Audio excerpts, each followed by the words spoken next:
Let's talk about multiplying radicals. The main thing to remember when you're multiplying radicals is that you must multiply like roots. So like square roots and other square roots can multiply together, but square roots and cube roots cannot.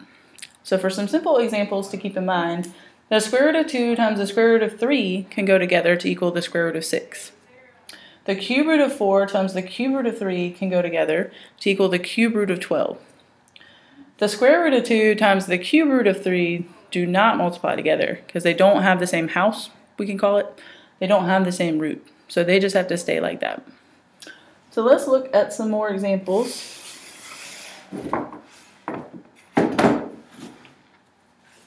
So for example 1, we have the square root of 6 times the square root of 2. So when we multiply those, we end up with the square root of 12. But you don't want to leave the square root of 12 because the square root of 12 is not simplified. So we always want to make sure we simplify radical expressions before we're done with these problems. So 12 comes from 4 times 3, and 4 comes from 2 times 2. So dealing with the square root, we could take out things we have 2 of. So I'm going to take out 2 and have the square root of 3 left over. So that'll be my answer for the square root of 6 times the square root of 2.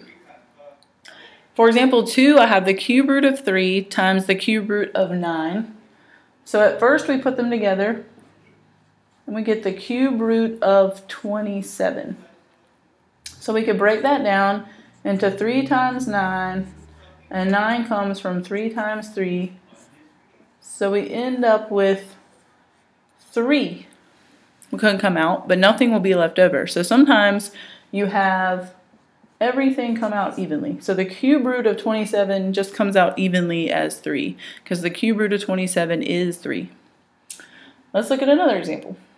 Here we have numbers out front of the radical and numbers underneath, and they are both square roots, so we'll be able to multiply. The numbers out front go together and the numbers inside go together. So outside we have 3 times 2 would give us 6. And inside we have 21 times 12. Now 21 times 12 is going to give you a really big number when you multiply. So a little trick you could do here is write down 21 times 12. And instead of going ahead and multiplying that, break each one down because that's much easier to do, especially if you're not allowed to use your calculator. So 21 comes from 3 times 7. 12 comes from 3 times 4. And 4 comes from 2 times 2. So we could mark out the numbers we've rewritten, and we can see what we have. So we have a square root, so I need pairs of numbers. So I have a pair of 2's and a pair of 3's. So I'm going to take out 2 and 3. So 2 times 3 would be 6. 6 times the 6 that's already out front would be 36, and we'll have the square root of just 7 left over. Let's look at a few more.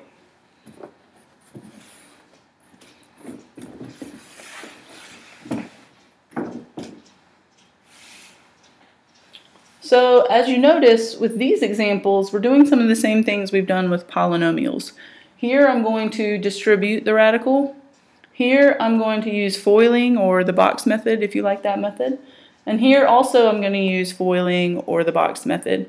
But notice right here we have 2 terms that have radicals. So I'm showing you a few examples of what you might see. But they're similar in rules to the way we use polynomials.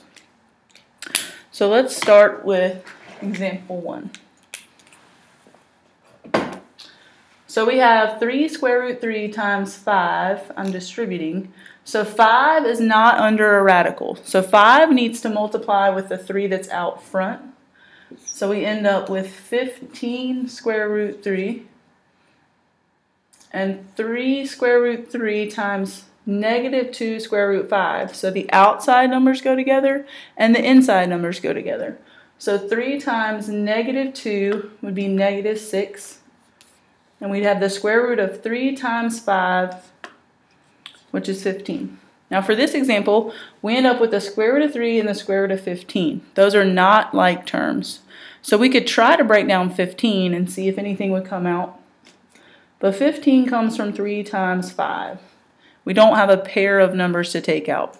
So that's all we could do for that one. So our final answer was 15 square root 3 minus 6 square root 15. Let's look at another one. This one, we have a binomial times a binomial, so it needs the FOIL method or the box method, or if you like the distributive method, you could use that. So let's see, I am going to put it in a box. We can put 7 plus the square root of 3x on one side and 4 plus the square root of 3x on the other side. And it would probably help to draw a nice big box so you've got plenty of room to write your terms. Inside the box, we multiply and we'll get 7 times 4 is 28. 7 times the square root of 3x would be 7 square root 3x. The square root of 3x times 4 will be 4 square root 3x. So notice that if it's not in a house or in the box, in the radical, you can't multiply it by something else in the radical. So like 4 is on the outside, it stays on the outside, but we can put them right next to one another as a term. And the square root of 3x times the square root of 3x will multiply because they're both square roots. So we end up with the square root of 3x squared because there's 2 of them. So when you see something multiplied by itself, those will come out evenly. And you'll just have 3x left over right there. Or you can also think of it as the square root of 9x squared, which comes out as 3x as well. So now we could look and see if we have like terms the same way we do when we FOIL polynomials. And we have like terms in the middle. So we can say the final answer is 28.